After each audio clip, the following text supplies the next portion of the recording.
ברוכים הבאים לעוד פרק של הפודקאסט, מפוצצים את הבועה. בפודקאסט שלנו אנחנו מארחים בעלי עסקים שהצליחו לפוצץ את הבועה בתחומם, אם זה בגזרת העיר אילת או בכל תחום שהם מתעסקים בו. והפודקאסט שלנו מורכב משלושה חלקים. החלק הראשון אנחנו מדברים קצת על הילדות, אחר כך עוברים לשאלות על העסק, ובסוף שאלות של חזון לעתיד. היום מתארח אצלנו כאן שי ג'ורנו, הבעלים של סוכנות התיווך והנדל"ן, ג'ורנו נכסים והשקעות. מה שלומך, שי? ברוך השם, מה שלומך? כל גן עדן. שי, קודם כל אני מאוד מתרגש שאתה פה. אנחנו מכירים כבר מעל 3 שנים. באמת אתה היית אחד מהלקוחות הראשונים שלי. נכון. כשהייתי בתחילת הדרך אתה ממש האמנת בי, וכשהחלטתי שאני עושה את הפודקאסט, אמרתי שאני חייב להזמין אותך לפרקים הראשונים. אני שמח. הייתי רוצה קודם כל שתספר קצת לצופים על עצמך, מי אתה, בן כמה, מאיפה. אוקיי. מי שלא מכיר אותי, אני שי ג'ורנו. בן 39, נשוי למורן, אבא ללוי דוד, אביגיל אסתר ותמר הקטנה. מתווך כבר קרוב אני חושב 13-14 שנים, מ-2009 כזה. בגדול הייתי בהתחלה, שנכנסתי לתחום, נכנסתי לקורנפלד נכסים, יוסי קורנפלד, קיבל אותי בזרועות פתוחות, לימד אותי המון בעבודה, מקצוען אמיתי, דרך אגב, אחד המקצוענים. ולימים, ככה, בשנים האחרונות, קצת עלינו כיתה, פתחנו לבד. נכנסנו לתחום השיווק נדל"ן, לא רק תיווך נכסים. שיווק נדל"ן זה בעצם פרויקטים חדשים של האחים מוזן, שגם קיבלו אותי בזרועות פתוחות, אותי ואת השותף שלי לשיווק, שזה גוף אינלט, שהוא פותח בפני עצמו. ובאמת, ברוך השם, זה ההתנהלות שלי בשנים האחרונות. מה עשית לפני שהגעת לתיווך? לפני כן עבדתי בישראל. הייתי בישראל כמה שנים טובות, הייתי פקח רחבה. בשדה שהיה כאן באילת. בשדה שהיה. זה ממש סימבולי שהיום אתה משווק פרויקט בשדה. היום משווק פרויקט בשדה, כן. אני רק עכשיו קולט את זה, יפה. כן. היו לי 4 שנים בישראל, מדהימות, נהניתי מאוד, אבל ראיתי שאין לאן להתקדם יותר מדי, אז רציתי מאוד לעשות עוד דברים. אז איך הגעת כמעט בעצם? עזבתי את אילת. כמעט עזבתי את אילת, הייתי על איזה סף לעזוב את העיר. אז איך הגעת בעצם להחלטה שאתה עושה שינוי כיוון משכיר בישראל להיכנס לעולם הנדל"ן ובסוף כן להישאר באילת? זה סיפור דווקא נחמד לעצמי, כן? סיפור נחמד, כי וזה גם יכול ללמד אחרים שאם נסגרת דלת, נפתח הדלת. אני הייתי עובד בישראל, במנהלת של אורנג' הייתה טסת דרכנו קבוע. והייתי עובד עם אנשים, פקח רחבה. הייתי חביב, נחמד, מסתדר עם אנשים. והייתה עוברת פעם בשבוע טיסה, אני חושב, מנהלת של אורנג' באותם ימים. ואמרה לי, בחייאת שי, כמה אתה מרוויח? אמרתי לה, באותם זמנים, אמרתי לה, אני מרוויח 5, 6. אתה רוצה להרוויח 10? אמרתי לה, בטח. בטח שאני רוצה להרוויח 10. אמרה לי, אז בוא תעבוד באורנג' אצלי, אני חייבת אחד כמוך אצלי. אתה תעשה אחלה מחירות. אמרתי לה, מה, באמת? יאללה, מתאים לי. שלחה אותי לסימולציות, מבחנים בראש העין. שם זה המשרדים של אורנג'. הלכתי למבחנים, הייתי שם בוא תמכור את העט, בוא פה, בוא שם, היו שם בנות, נחמדות זה. לא התקבלתי לאורנג'. אוקיי. התייאשתי. זה יש? ירד לך פתאום אמרתי, איזה קטע. כבר הדליקה אותך שאתה הולך להכפיל את ההכנסה. אני הולך להישאר בישראל, אמרתי. טוב, להתקדם בישראל, או שעד יבוא לי עוד איזו הזדמנות אחרת. זה היה בשבילי הזדמנות. היה לי תעודת מתווך שאמא שלי דחפה אותי לעשות, כי אני לא, באמת שלא למדתי בבית ספר מי יודע מה, אין לי תואר, אין לי זה. ואמא שלי אמרה לי, תעשה תעודת מתווך, שיהיה לך. תראה מה זה אמא, אינטואיציות של אמא. אמרתי, עשיתי, 2 היה לי תעודת מתווך שוכבת במגירה, יושבת במגירה. התקשר אליי חבר שלי, אושרי דרי. שי, אתה שומע? אבא של עידן קורנפלד מחפש סוכני הנדל"ן. אמרתי לו, מה, אבל אושרי, מה לי ולזה? איך אליו תיפגש איתו? מה אכפת לך? איך תיפגש איתו? אני מדבר איתך איזה שבועיים אחרי, שקיבלתי לו שקיבלתי לו מאורנג'. אני הולך, נפגש איתו, רואה, נפגש, מרגיש לי נכון. התחלתי לעבוד איתו. עזבת את העבודה? לא בשניות עזבתי את העבודה, עשיתי איזה חל"ת. בדקת את השטח? ישראל תמכו בי, נתנו לי לבדוק את השטח. ומאז אני בתחום. ולימים היום המשרד שלך מונה 5 סוכנים? 5 סוכנים, אני ה-6. אני גם סוכן, אני עובד אצלם, לא הם עובדים איתי. חשוב להגיד את זה. כן. יפה, יפה מאוד. אני רוצה שנחזור קצת אחורה באמת לילדות באילת. אמרת שאמא דחפה אותך להוציא את הרישיון של התיווך. ההורים שלך היו שכירים או עצמאים? שכירים, אפשר להגיד חצי, שכירים אבל בגדול. שכירים. כן. ואמא דחפה אותך ללכת לעשות את הרישיון, אבל כשהחלטת שאתה בעצם יוצא לדרך עצמאית, תמכו? פחדו. לעזוב את ישראל, עבודה מסודרת אחרי כמה שנים, תנאים היה, טיסות, עניינים, פחדו. אמא שלי מאוד פחדה. אז איך הצלחת להתמודד עם זה? כי לפעמים יש מצבים שקשה ללכת, ההורים פוחדים, אבל בצדק. אני אגיד לך איך. הרגשתי שאמא לא יעשה את זה, ואני מאוד התחרט, החלטתי לנסות, וברגע שהחלטתי הם תמכו בי, אבא שלי, שלא היה לו יותר מדי אמצעים, אפילו עזר לי, קנה לי אוטו, מאזדה 6 בזמנו. קנה תשלומים, עשה, התאמץ מאוד, ולא היה לו אמצעים. אבל בשביל לתת לי ביטחון, שיהיה לי רכב בעבודה. חשוב מאוד בתחום אז ככה זאת התמיכה הקטנה של ההורים, וזה בשבילי, ידעתי שזה קשה להם, וזה היה באמת, כאילו עזרה משמעותית. איזה יופי. כי לבוא עם רכב, הייתי בן 25, עם רכב לעבודה, מאזדה 6 בזמנו היה רכב מכובד, אוטו מנהלים, זה עזר לי גם לביטחון העצמי. הכל חשוב, הורים זה חשוב. הכי חשוב. לפעמים מילה טובה ומאמץ, לדעתי מאמץ מההורים, שההורים מראים נכונות גם אם אין יותר מדי, אבל מראים לילד שהם עושים הכל, זה היה דוחף את הילד קדימה. אמת, לא תמיד זה גם קל לבוא ולעשות נגד מה שגדלת עליו בבית. נגיד אצלי ההורים היו שכירים, וכשהחלטתי שאני רוצה לצאת לדרך עצמאית, אני ואחי היה להם מאוד קשה, הם רצו שנמשיך עם הדרך הבטוחה. נכון, ההורים, מה שאתה אומר בבית... הם לא רוצים שתיקח סיכון, הם לא רוצים שתחיה את הסיכון הזה. הבית משפיע הרבה על כל מהלך החיים. מה שאתה לוקח, מה שאתה סופג מהילדות, מהבית, מהחרדות של ההורים, מהפחדים, אנשים לוקחים את זה כל החיים איתם, וצריך לדעת לשחרר. אני גם יודע שבתחום שלכם, בתחום התיווך, יכול להיות מצבים שכמה חודשים לא עושים עסקה. כמה זמן לך לקח לעשות את העסקה הראשונה שלך? חודש. חודש. אז ואחריה? הכל התחיל לרוץ או ש... לא. מה פתאום? היו מלא קשיים. זהו, כי התחום שלכם הוא מאוד קשה לעשות את העסקאות. זה משהו שכאילו, אם אין לך את האוויר הזה, זה יכול לייאש. אני יודע שהרבה פורשים בגלל זה. נכון, נכון. אבל יש איזה יסוד מסוים שצריך להבין משהו. שעובדים לפי שיטה. ומתמידים, ורואים את הדברים כעסק, לא כעסקה. אז גם אם לא הולך חודש, חודשיים, ממשיכים לעשות את אותם פעולות, בסוף הפעולות האלה ייתנו פירות. וזה יכול לחסות את החודשיים, 3 שלא עבדת טוב. וזה העסק הזה. הוא עסק קצת מלחיץ, הוא לא בנוי לכל אחד, אבל זה עניין של גישה בראש. זה כמו כל עצמאי. גם עצמאי שעומד בפיצוצייה, יכול להיות לו חודשים לא טובים, והוצאות ועניינים, וחודש טוב שמחסה לו את החודשים הלא טובים. צריך לדעת איך להתנהל, איך לנהל את זה. כן, זה הגישה. הרבה אמונה. אמונה זה הכי חשוב. הרבה אמונה. הרבה אמונה והתמדה, כן, צריך להתמיד המון. לא לעצור. גם שלא הולך להמשיך. שקשה להמשיך. אז בעצם התחלת את הדרך אצל קורנפלד. נכון. ומתי בעצם יצאת לדרך עצמאית משלך? לפני, נראה לי 4-5 שנים, משהו כזה. ובקורנפלד זה נכנסת למקום שכבר היה פעיל לפני זה, היה איזושהי מעטפת. כן. ובג'ורנו כשיצאת, אתה בעצם בנית את היסודות מההתחלה. כן, היה לי מוניטין מסוים, ודרך, וידע, והכל, וכן. איזה פעולות שיווקיות עשית? איך התקדמת? איך אתה בכללי עם עולם השיווק? מאמין? כן, פרסום זה הכל. פרסום ושיווק זה הכל. פעם היה מספיק מודעה ביד 2, מספיק בעיתון.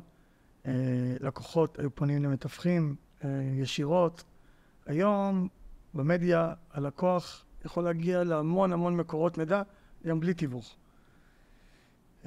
אבל אני חושב שדווקא החכמים שמתעסקים בנדל"ן כן פונים למתווכים טובים, אמינים, וכן מתנהלים איתם וכן מנצלים את הידע ואת המיומנות במשא ומתן, וחוסכים זמן וכסף, המון. מה אתה חושב על הסטיגמות שיש למתווכים? סטיגמה זה בישראל, סטיגמה רצה מהר. אילת זאת עיר קטנה. יכול להגיד לך שבאמת מההיכרות שלי של רוב המתווכים באילת, הרוב פשוט מתווכים טובים, מאמינים ומסורים מאוד. קודם כל בגלל המרקם החברתי העדין שיש עיר קטנה. כולם מכירים את כולם. ואנשים רוצים לשמור על השם שלהם. אז כבר האילתים די מוגנים בקטע הזה, מהמתווכים. כן. אבל גם בכלל, מתווך זה לא מילה גסה. זה בני אדם שרוצים להתפרנס. הרבה אנשים נרתעים מהמילה מתווך. נכון, נכון. אבל כל בוקר בן אדם קם בבוקר, עושה פעולות. אין לו שום ביטחון, אין לו שום משכורת. הוא קם ומחפש נכסים, מחפש קונים, ועושה פעולות, ולפעמים הולך לו, ולפעמים לא הולך לו. אז כשמתווך כבר עושה עסקה, לאותו לקוח זה נראה כאילו מה הוא כבר עשה. הוא הראה לי את הבית. הוא נפגש איתי רק 3 פעמים. אם הוא הצליח ב3 פעמים למצוא את העסקה הנכונה. אם הוא הצליח, זאת העסקה, כן, אבל לפעמים המחשבה היא, תראה מה הוא עשה, מה הוא לקח. אבל איפה הוא מה כל מה שהוא לא הצליח? כל מה שלא הלך לו. ויש גם סיפור שמתווכים מאוד טובים, אנשים טובים, אז לא נגיד את השם מתווכים, אנשים טובים, שמתעסקים בתחום, שלא פועלים ברמה מקצועית מספקת, ועושים פעויות מקצועיות, ואז בעצם האמינות שלהם נפגעת. עכשיו, גם הלקוח טועה, אבל גם המתווך טועה. דוגמה שעכשיו מתווך יראה עסקה, יראה דירה לסוחר, להשכרה. יראה לו את הדירה, קשר אליו הסוחר, שלום, אני רוצה לראות את הדירה, מראה לו את הדירה, מסיימים את הפגישה, אומר לו, טוב, כמה שכירות? אומר לו, 4,000 שקל, ממשיכים לדבר על הדירה, על התנאים, על הפה, על לשם, ואז פתאום המתווך אומר לו, כן, יש גם את התיווך שלי, 4,000 שקל, חודש בשנה, חודש מלא. אותו לקוח, אם המתווך לא דיבר איתו מראש, מה הוא גובה, ומה השירות שלו, אותו לקוח יכול להרגיש שזאת הקיצה. להרגיש לא טוב עם ההפתעה, עם מה שנחיתו עליו פתאום. אם הוא לא, כי לא כולם מבינים איך התחום עובד, מה המתווך גובה, לא כולם מבינים. ואז מה? הוא כבר אנטי, לא, תודה רבה, מאיפה לא אמרת לי כלום, והמתווך אומר, מה, אבל מובן מאליו, מה, פנית אליי. ואז יש איזה פער בתקשורת, וזה יוצר בעיה. מספיק שבן אדם אחד נכווה פעם אחת שהוא קיבל שירות לא טוב, כן, אבל הוא משליך את זה על תחום שלם. כן, גם, אבל זה שירות לא טוב, כי המתווך לא ניהל את עצמו נכון. הוא לא עשה משהו שהוא פגע לו באמינות, או פשוט לא אמר את הדברים מראש, לא דברים מסודרים ומדויקים מראש, כי מקסימום אותו קליינט יכול להגיד בטלפון, טוב, לא תודה, אני לא רוצה לשלם כזה סכום, אז או שעושים הנחה, או שמסתדרים, או שלא עושים כלום. אבל אותו קליינט כבר היה שוכח מאותו מתווך. אין עניין בכלל. ממשיך הלאה. המתווך הבא שהיום מדבר איתו, אולי אמר לו את הפרטים כמו שצריך מראש, וזה היה נשמע לו יותר טוב, הוא כן היה משלם גם. הוא היה מבין שככה זה גם עובד. כן. זה השיטה כן, אבל אם אחרי זה, אחרי מעשה, פתאום באים עם איזה פצצה, ואני תמיד אומר לסוכנים שלי, חשוב לדבר מראש על הדברים. להגיד את הדברים על דיוקם, להעמיד אותם על דיוקם מראש, זה חוסך המון בעיות. כי זה רוב הבעיה, תקשורת. כי רוב המתווכים מאוד טובים, מאוד אמינים, מאוד שומרים על עצמם. תקשורת והתיאום ציפיות. אני רואה את זה גם המון בתחום שלי. הרבה אנשים עבדו, התחום הזה הוא תחום מאוד פרוץ, עולם הדיגיטל. כל אחד שלוחץ על כפתור בוסט בפייסבוק, יכול כבר לקרוא לעצמו משווק. והרבה אנשים נופלים בהתחלה, מנסים לעבוד, מנסים לחסוך בעלויות, עובדים עם פרילנסרים וכאלה. ומספיק שבן אדם אחד לא היה מספיק מקצועי, הם משליכים את זה אחר כך על תחום שלם. נכון. הם אחר כך הם באים אליך, הרבה פעמים יצא לי שבפגישות, הם אומרים לי, אני לא סומך על התחום הזה, אני עולם השיווק. קח אותי, אני לפניך, היו לי, אני חושב, אולי איזה 10 משווקים. צריך סוכנויות כאלה שמשווקות. וכולם נתנו לי אותו דבר, ואחרי 2-3 שחררתי. ובפרסומים בפייסבוק, ונעשה וזה, וחשיפה, ולידים. אתה יודע, והתאכזבתי. עכשיו, בסוף הגעתי אליך, ואני כבר 3 שנים איתך. אז כאילו, אז יש גם יוצא דופן. למרות שבתחום התיווך, בתחום הדיגיטל, אני חושב שבגלל שזה לא, לפעמים זה לא פרונטלי עם המשווק עצמו, אז יש איזושהי תקטיות כזאת של... אנשים מרגישים שאתה נעלם להם, שאתה כאילו, אוקיי, אני רק גובה, הם לא רואים את העבודה היומיומית, כי גם אצלנו יש המון עבודה מאחורי הקלעים. הנה, אתה נמצא פה אצלי במשרד, אתה רואה, יש קמפיינרים, יש עורכי תוכן, יש צלמים, זה הרבה פעולות שהן קורות במשרד שלנו, וכשהם לא נחשפים לזה בלייב, אז יכולים לחשוב כל תחום בעצם, כן, יש מאחורי הקלעים. נכון. ויש מה שאנחנו לא מבינים בו. ואי אפשר ישר שיהיה לנו דעות כאלה שהן באמת מחוסר ידע. וזה חבל. גם בתיווך, אנשים לא מבינים, בן אדם הרבה אנשים נכנסים לתחום התיווך, שהם היו קליינטים לפני כן. יש לי סוכן כזה, דדי. הוא היה הקליינט שלי. יפה, משם מקליינט הוא הכרתם, ואחר כך כשהוא נכנס לתחום הוא... כן, והיום הוא מבין מבפנים את הקושי, את המורכבות, מה הוא עובר, כמה הוא מתאמץ כל יום, בשביל להוציא עסקה לפועל, בשביל להגיע לאיזה תוצאה. כמו שאני לא רואה את השיחות כשרציתי לקנות דירה, אז אתה לא רואה את כל הפעולות שהמתווך עושה מאחורי הקלעים כדי להביא לך את העסקה. הטלפונים, המשא ומתן, החיפושים בכלל. לפעמים דירה במחיר טוב, כן, שהגעת למצב שהדירה היא במחיר טוב. אותו קליינט חושב, יש לו מחיר טוב על הדירה. וזה לא ככה.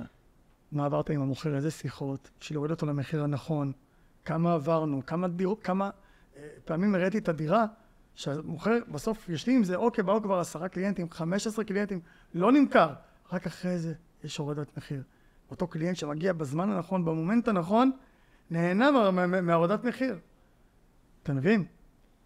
כן. זה לפעמים העבודה שהמתווך כבר עשה מראש, היא בסוף מה שמובילה לתוצאה הזאת, ולא כולם רואים את זה. לא רואים את זה, רואים את הרגע. זה המחיר, זה מה הוא הראה לי פעם אחת, אבל מה לפני כן? אתה יודע מה עברתי פה לפני כן להגיע למחיר הזה? שאתה תהנה ממנו? אני מניח שבתקופה הזאת של מצב השוק כרגע זה קורה המון. שיש כאילו, היה לנו את תקופת הפוסט-קורונה, כן. שהייתה ירידה מאוד דרסטית בקורונה עצמה, ואחריה התפוצצות עם עלייה של באזור ה-20% בממוצע בשנה. כן.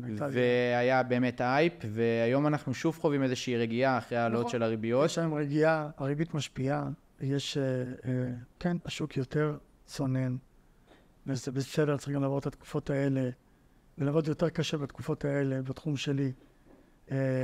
אבל אני חושב שדווקא הרוכשים החכמים מחפשים בתקופה הזאת עסקאות טובות, והם מוצאים.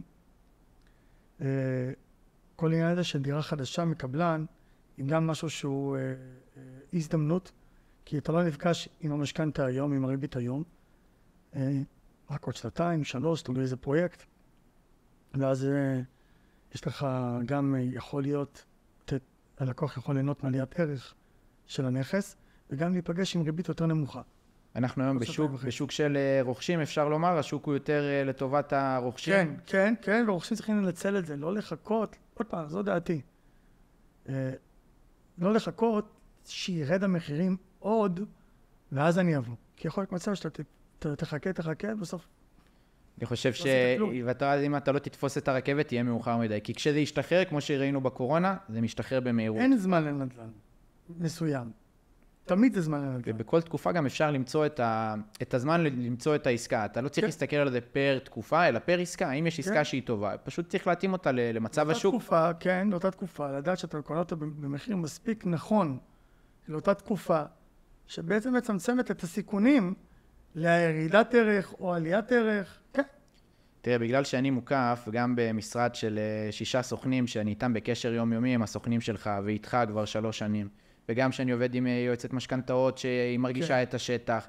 אז באמת, לי היה יותר קל לבוא ולבצע את העסקה שלי. אני ביצעתי עסקה לפני מספר חודשים. נכון. אחרי שגם ערן בדיוק דיבר איתי בפודקאסט שערכתי אותו על כל ההקרבה שהוא עשה איתי, הוא הראה לי באמת המון דירות, ובסופו של דבר הוא המליץ לי ללכת על עסקה אחרת עם מתווך אחר, ועל זה אמרתי, יאמר שזה היה באמת מקצוענות, ללכת פר עסקה. ואחרי שבאמת שמעתי ממכם בכל התקופה הזאת, ואני כבר זיהיתי את כל מה שקרה בקורונה ואחרי, הבנתי שהתקופה הכי טובה היא לא משנה, אלא באמת העסקה משנה, וכשמצאתי את העסקה הטובה, פשוט הלכתי עליה. אני חושב שזה גם מה שיש היום. היום אפשר להביא... לא צריך לפחד. אסור לפחד. צריך לנצל את התנאים שאפשר למצוא היום בשוק. יש לבן אדם הון עצמי, יש לו אישור משכנתא, יש לו יכולת. עוד פעם, אם הוא מסכן את עצמו, לא. אף אחד בדירות, אף אחד לא צריך לסכן את עצמו. בוא נגיד ככה.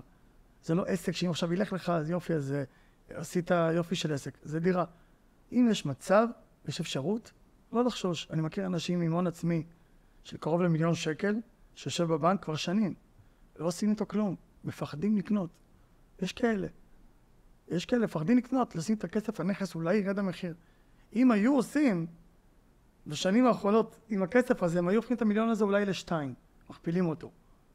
אם לא יותר. אם לא יותר, אבל עזוב, בוא נגיד... הלשכה סולידית. וגם אם היו עושים 500,000 שקל, על 1,000,000 שקל, כאילו בשנים האחרונות לקנות, למכור, לשחק. מספרים שאין בשום תחום אחר. כן, כאילו בשום תחום אחר שהוא די בטוח.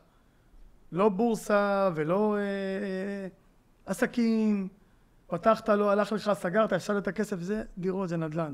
אבל אני לא מאמין בלהתאבד על נדל"ן, לא, לא. בן אדם שאין לו יכולת וצריך לקחת הלוואות בשביל זה והכל, לא. אני פחות שם, לא חושב שזה נכון, כי אין צורך, לא באנו לעולם הזה. אפשר לחכות לרגע הנכון. לא באנו לעולם הזה בשביל להתאבד על כסף, לא. אבל אם יש אפשרות, לא לפחד, לעשות. לעשות עבודה נכונה, לפנות לאנשים הנכונים. מה אתה חושב על מצב הנדל"ן באילת? אילת, בכל מקום שמסתכלים רואים מנופים. אילת בהתפתחות, בעשייה. אני חושב שאילת היא יוצאת דופן בשאר הערים בארץ. אני חושב שאילת יש לה פוטנציאל שעוד לא ממומש. יש לה עוד לאן לגדול, לאן להתקדם. וכולם מרגישים את זה. גם בקטע של העיר, גם בקטע של הנדל"ן, כולם מבינים שיש עוד מה לעשות עם העיר הזאת. ובגלל זה היא מקום טוב, המשקיעים אוהבים את אילת. אוהבים את אילת, יש פה. הוא העיר הכי דרומית, והשדה תעופה בינלאומי שיש לנו, הוא עוד לא ממומש, עוד לא נהנים ממנו, עוד לא רואים. אילת יש לה כאילו הרבה חלומות. במקום שיש בו חלומות, טוב לשים כסף. אתה חושב שזה המקום הנכון למשקיעים מחוץ לעיר להשקיע בו את ההשקעות נדל"ן שלהם? כן, כן. מי שלא משקיע באילת זה בגלל שהוא לא מכיר את אילת, היא נראית לו רחוקה. אבל רוב המשקיעים שהשקיעו באילת, לא מפסיקים להשקיע בה ומביאים את החברים שלהם גם. אז זה לבד אומר. זה בעצם אחד מהדברים שאתם עושים הרבה לא מכירים, אין שיווק במרכז הארץ על אילת של נדל"ן.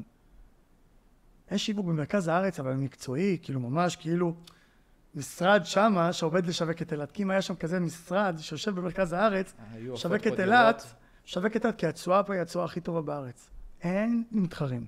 התשואה באילת, התשואה הכי טובה. והמחיר כניסה הוא גם מאוד אטרקטיבי לעומת ערים אחרות. כאילו, גם המחיר כניסה וגם התשואה. כן, אז אם היה משרד בתל אביב שמשווק אך ורק את אילת, הוא היה עושה הרבה עסקאות באילת. אני חושב שאתה צריך להרים את הכפפה. יכולים לעשות הכל, אבל יש כמה מתווכים מהמרכז, תותחים, שעובדים הרבה באילת. יש להם הרבה נכסים באילת וגם מביאים הרבה קליינטים באילת, שהם עושים עבודה. אתה מוביל אותי לשאלה הבאה, אתה חושב שאילת היא בועה או חממה? מה הגדרה? בועה מבחינת עסקים. יש סטיגמה שלפחות בגיל שלי, הרבה בני נוער וכאילו בגילאים, מאז שאני הייתי בן נוער ועד היום, שהרבה אנשים עזבו את אילת וממשיכים לעזוב אותה כל שנה, בגלל שאילת היא בועה, קשה להגיע פה להשכלה גבוהה, קשה להצליח פה. אני אישית חושב שאילת היא לא בועה, אבל בגלל זה אני שואל, אתה חושב שאילת היא בועה או חממה מבחינת הפן הזה של העסקים? אפשר לעשות פה עסקים, אפשר להצליח פה, שווה לעשות פה עסקים. תראה, זה תלוי, יש אנשים שהיא בועה בשבילם, יש אנשים שהיא חממה בשבילם. כשאני התעסקתי בנדל"ן בשנים הראשונות, חשבתי לעסוק בנדל"ן בתל אביב. לעבור לתל אביב. הייתי על הסף, חשבתי על זה, זה בער בי. התייעצתי עם בן משפחה שלי, שגר שם. הוא מכיר אותי, את היכולות שלי, את השאיפות שלי. והוא אמר לי, תשמע, תבוא לפה, אתה תצליח. אתה תהיה זאב בן זאבים. אתה תהיה זאב אבל. אתה תצליח, אתה תתמודד, מכיר אותך. יקרה לך קשה, אבל יהיה לך סבבה. באילת אתה יכול להיות אריה. וזה השאיר אותי באילת המשפט הזה. לקחתי את זה, ואמרתי, וואלה, הבית שלי, החברים שלי, המשפחה שלי, אני מת על הים פה, מת על העיר, על האנשים פה. אני באמת אוהב את העיר. מה זה לא עיר? לא עיר זה לא את האנשים. אני אוהב את האנשים פה. וזה השאיר אותי פה. כי אמרתי לעצמי, וואלה, פה אני יכול להרגיש אולי מיצוי יותר גדול. אז יש כאלה שאם הם על המצב של הביניים, יכולים להרגיש שוואלה, אין להם פה מספיק אפשרויות. שכאלה שהתמזל מזלם, הצליחו יותר לבלוט פה. אתה מבין אותי? כן, אני חושב שזה גם אחד מהיתרונות אז יש כאלה שכן נהנים מהחממה, ויש כאלה שזה בוא בשביל, כאילו, אוקיי, יש פה איזו תקרת זכוכית, אני לא... גם למה יש תקרת זכוכית פה? אוקיי? נכון, אבל יש דרכים יצירתיות לצאת ממנה. כן, אבל עדיין, זה לא מרכז הארץ, ובגלל זה לה טובה להשקעה. יש לה עוד לאן לפרוץ, דווקא במקומות שאנשים מרגישים שהם לא כמו המרכז, זה המקומות הנכון להשקיע בהם. יש את הפער הזה שאפשר לדחוף קדימה, לעלות. כן, כן. יש את העניין הזה שבסוף אנשים פה כן ירצו שיהיה פה מטרו. יש ואקום כזה שצריך למלא אותו. זה הסיבה שאנחנו עושים את הפודקאסט הזה. זה יגיע בסוף, זה לוקח בקצב איטי, אבל זה יגיע. אילת תהיה תוססת ותהיה פה מקור פרנסה יותר טוב, בעזרת השם. אני מאחל לזה. אמרת משהו יפה, שהעיר היא... מה שיפה בה זה האנשים שבה. ואני חושב שכשאנשים הבינו שאפשר לעשות עסקים באילת, אז הם נשארו פה, וההון האנושי פה יגדל. הרי אם כל בני נוער הטובים והאנשים הטובים יעזבו את אילת, כי הם מרגישים שאי אפשר להתקדם פה ויעברו למרכז, אז לא יהיה מי שיפתח את אילת. אבל אם אנשים יישארו פה ויעשו פה עסקים, אנשים ישמעו פה את הפודקאסט ויראו שהנה עוד אילתי שעבר פה את אותם מכשולים, ועדיין הוא בחר לבוא ולעשות פה עסקים והוא הצליח, זה ייתן להם את הדרייב ואת המוטיבציה גם לעשות בעצמם, וכשזה יקרה, אנחנו יכולים להפריח ביחד את העיר הזאת. מי שאוהב את העיר הזאת, אוהב את האנשים בה, לא צריך לקום מהר ולעזור. צריך לנסות להתפתח פה. אמנם, בכסף, אולי בהכנסות, זה לא פוטנציאל כמו מרכז הארץ, אבל גם המחיה פה לא יקרה כמו במרכז. נכון שהסחירויות עלו, ואני יודע, וקשה להמון אנשים, אבל עדיין יחסית למה שקורה במרכז, באמת, החיים פה יותר קלים ויותר פשוטים. בן אדם יכול כל יום בסוף היום, אם הוא רוצה והוא חכם, אני לא עושה את זה, אבל מי שחכם, כל סוף יום נמצא בים. זה החלום, אחד מהיעדים. אז זה משהו לא נראה לי שצריך לעזוב את אילת מהר, ומי שאוהב את העיר צריך להידבק פה, לעשות פה, ובעזרת השם. בעזרת השם, אם כולם... הוא יגיע בסוף לתוצאות טובות, יותר זמן נכון, יותר זמן, הכסף יזרום בצורה קצת יותר איטית, אבל בהתאם גם המחיה פה, והפיתויים. זה גם קצב אחר פה באילת. קצב, כן, קצב ממכר. נכון, גם קצת יכול להפחיד מדי פעמים, אם נשאבים אליו, ולא, זה גם יכול להשאיר אותנו במקום, עוד פעם, כל אחד והשאיפות שלו, אבל מי שרוצה לרוץ מהר, אז צריך להתאים את הקצב של המרכז, ופה באילת יש תמיד את ההפרשי מהירויות, מה שנקרא, שהכל בקצב יותר רגוע. כן. אוקיי, אז לפי מה שאני מבין ממך, מכשול זה הכל בראש. אתה קם בבוקר עם הגישה הזאת של אני חוזר הביתה בלי תוצאות תראה, יש מכשולים גם שלא תלויים בנו, אבל ברוך השם, לא היה לי איזה מכשול קשה שלא... אתה חושב שהשיווק עזר לך להתמודד עם המכשולים האלה? אני חושב שאשתי עזרה להתמודד עם המכשולים האלה. אישה תמיד עוזרת. כי להביא ככה, היא נתתי את כל המקום לעבוד בחוץ, ולהיות זמין, היא מגדלת את הילדים, אני לא הרבה בבית, ואני הרבה בחוץ, הרבה בעסק שלי. ואני צריך גם אישה תומכת. חשוב. נותנת את המקום הזה ומבינה שטוב, זה מה שאני יודע לעשות, ונותנת את המקום, מפרגנת. אני מניח שזה גם תחום שהוא...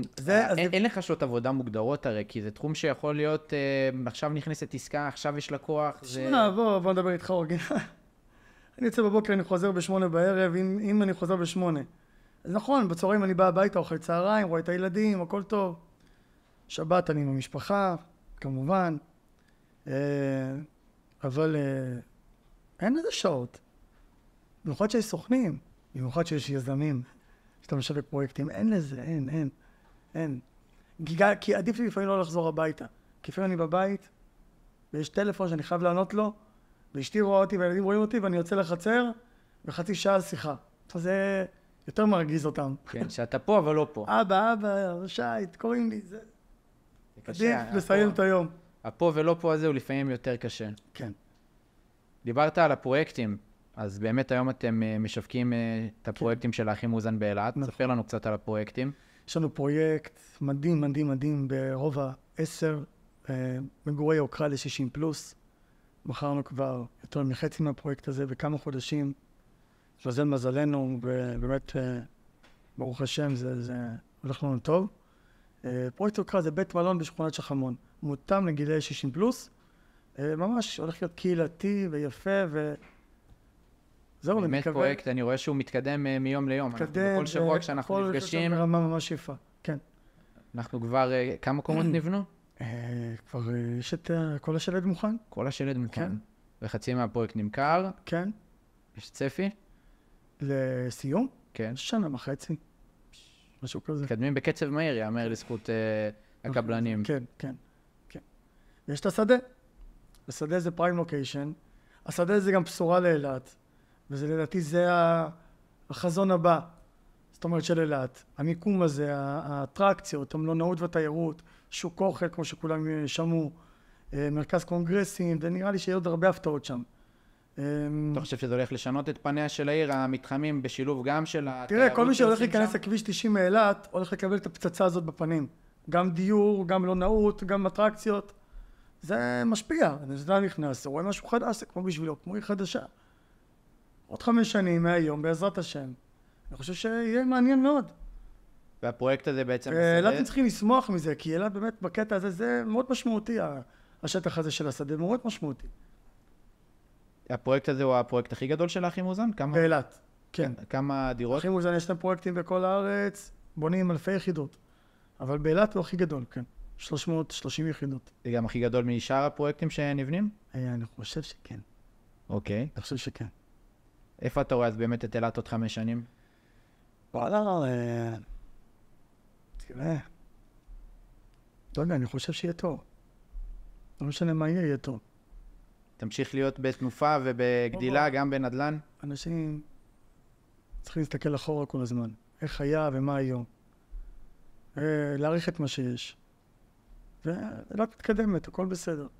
יש גם הרבה דברים לא בסדר. יש כאלה שיראו אותי ויגידו, מה בסדר, מה זה, יש ככה, יש הרבה מה להגיד.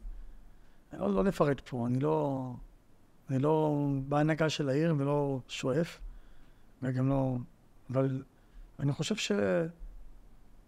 בעצם הלוקיישן של אילת, הים, המשאבים, האנשים שפה, אני חושב שכבר זה מקדם, הכל טוב.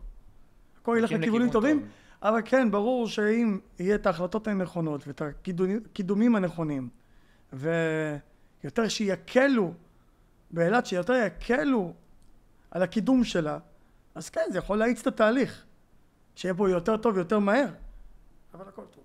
אם היית יכול לשנות משהו אחד באילת, מה זה היה? נגישות. כאילו... רכבת? רכבת, הלוואי. כן. לחבר אותנו. כן, זה...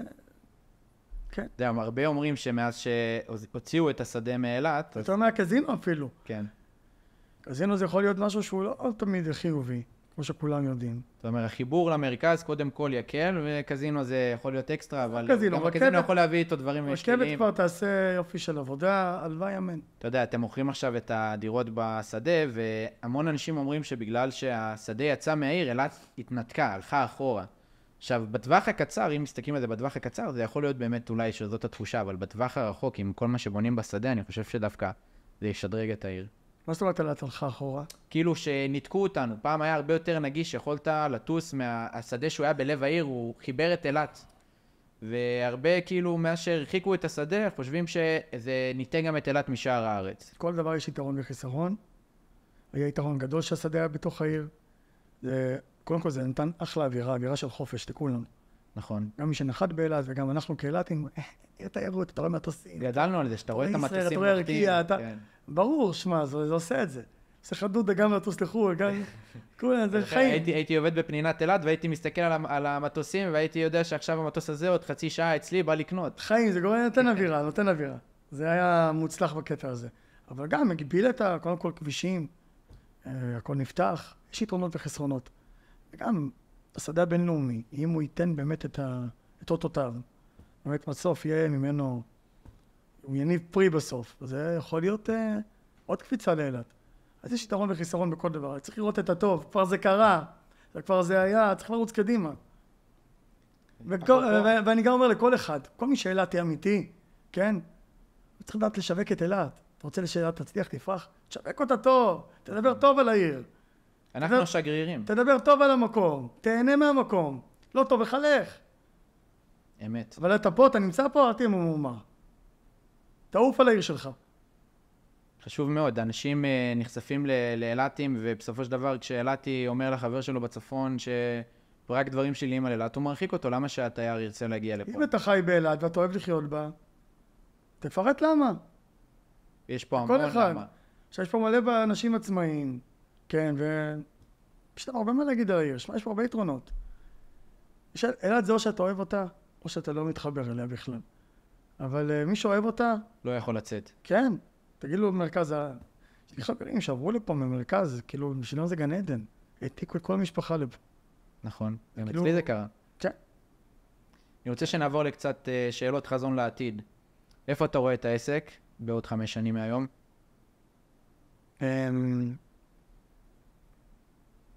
תראה, אני באמת לא יודע להגיד לך, כאילו, שימשיך ככה, צריך להתפתח בצורה טבעית. לא צריך יותר מדי סיסמאות מפוצצות או איזה... ברוך השם, הכל טוב. שימשיך ויהיה... תרצה שהמשרד ימשיך לגדול מבחינת סוכנים ופרויקטים? לא מחייב. אם יהיה עוד סוכנים, אז יהיו, אם לא... אתה רואה את המשרד יוצא מגזרת אילת? לא. מתמקדים באילת? לא יוצא מגזרת אילת. אוקיי. אתה רואה את עצמך גר באילת כל החיים? היום כן. היית רוצה שהילדים שלך יגדלו כאן? כן. אני פה, אז כן. אין לי איזה מניעה. למה שלא יגדלו פה? הייתה לנו ילדות יפה. נכון.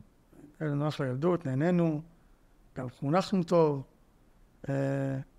יש פה, אמרתי, אנשים טובים, אין לי מה לצאת מהעיר הזאת. ותאמין לי, אני כמו תייר במרכז, אני לא מכיר כלום.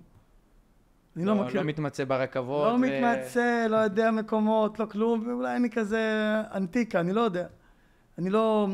התרגלת לקצב של אילת, זה קצב שקשה, השינוי הזה, אני גרתי שנה בתל אביב, וזה לא ספק. לא, אני יודע שזה הכל דמיונות. הבנת? לפעמים טוב, אז טוב. יש דמיונות. יש הבדל בין חלומות לדמיונות. הגשמנו את החלום. הקמנו משפחה, טוב לנו, יציב לנו. כל יום צריך לקום לעבוד, לשמור על היציבות, נכון? הכל טוב. טוב לנו. הגשמנו את החלום. יש דמיונות. אני עכשיו יכול להיות בדמיון שלי במיימי, עם חולצה פתוחה, אחי, מתעסק בנדן, מוכר שם את כל נדן במיימי. מי יודע אם הייתי מאושר? אמת. האושר הפנימי זה לפני הכל, והוא גם לא מגיע ממקום חומרי. רק רוחני. קודם כל, בדיוק. רק רוחני. אז אתה רואה את עצמך גם מעביר את הפנסיה פה באילת. הלוואי. איך תראה הפנסיה שלך באילת? וואלה, כפכפים. אז קצר קבוע, לא ככה ארוך, בכוח. בים? בבית כנסת, בכולל? וואלה, מקווה שיותר בבית כנסת. אז זה לא יהיו כפכפים. אבל מחוץ לבית כנסת... לשלב גם וגם. קצת בים, קצת ללמוד תורה. אני מקווה שנזכה יותר ללמוד אוקיי, יפה. ולחזק. תגיד, יש איזה מוטו שאתה הולך איתו? זה מוטו, איזה משפט ככה שמלווה אותך בחיים? לא, אין לי איזה מוטו. בוא נדבר אורגינל. אני אציל לך מוטו עכשיו. אני זוכר למה אני שואל? אני זוכר שכשהתחלנו לעבוד, היה איזה משפט, אני אמרתי אותו? שהתורה שהבאת לי אותו, שהוא עד היום מלווה אותי. מה? יגעת ומצאת. תאמין? היה זה, או היה עוד איזה משפט. כשהתחלנו לשווק את הפרויקט, גם כתבנו אותו בפייסבוק, בכותרת. תזכיר לי. כנראה שזה זה. מה זה? יגעת ומצאת, תאמין. כן. אנחנו ניכנס בסוף הפודקאסט לפרק, אנחנו נראה את הכותרת. מה ששמנו שם, זה היה פוסט חזק בשיווק של הרובע 2. אני מאמין בהתמדה. אמרתי לך, אנחנו לא מלומדים, לא בעלי תארים. בסוף, מי שמתמיד מצליח. צריך להתמיד. גם אם בן אדם עכשיו הלך על איזה תחום שהוא לא סגור עליו, הוא לא סגור על התחום הזה. כי קשה לפעמים יש איזה גיל מסוים שאתה לא יודע מה אתה רוצה לעשות בחיים. אתה מחפש את עצמך. ואתה צריך לבחור. גם אם לא סגור על זה סופית, לדעתי לבחור, להתמיד, להגיד אני הולך על זה עד הסוף, כי יש מצב גדול שבאמצע ההתמדה שלו ובאמצע העשייה שלו, הוא יבין שזה בול בשבילו, הוא יעוף עליו וזה יתפתח לו בראש, או שפשוט ההתמדה שלו, כן, וההתמקצעות שלו באותו עניין, יוליד לו הזדמנות אחרת שהיא תישב עליו כמו כפפה. מי שמתמיד, מי שעושה, פשוט פותחים לו. הבנת? גם אם אתה לא... בעשייה, תמיד. כן, כן, כן. יש כאלה שאומרים, לא יודע, אני רוצה לעשות וזה.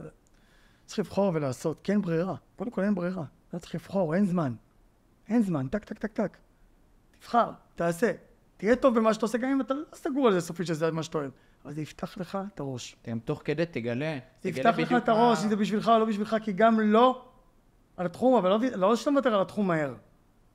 אחרי חודש. כן, לא כל כישלון, כל ניסיון קטן. לא ניסיון, אחרי שאתה מבין, אחרי שאתה טוב בו, ומה שאתה עושה טוב בו, ומבין שזה לא, הלא זה טוב. הלא זה אחלה לא. אומרים שהקדוש ברוך הוא לא מעמיד בן אדם בניסיון שהוא לא יכול לעמוד בו. נכון? זה המבחן בעצם. כן. הוא שם לנו את הניסיונות האלה. הלא הזה הוא בעצם מביא אותך לקן אחר. לפעמים אני לא יודעים, כי אנשים לא מנסים מספיק. שי, שמחתי. גם אני. היה לי באמת תענוג לשבת ולדבר איתך פה, ואני מאחל לנו שתהיה לנו המשך דרך באמת רצופה בהצלחות ביחד, ושנמשיך לפרוח. אמן. היה לי כיף מאוד. גם אני, אחי. חברים, אני מזמין אתכם לעקוב אחרי הפודקאסט שלנו, מפוצצים את הבועה, גם בספוטיפיי, גם באפל מיוזיק, אינסטגרם, פייסבוק. ניפגש בפרק הבא.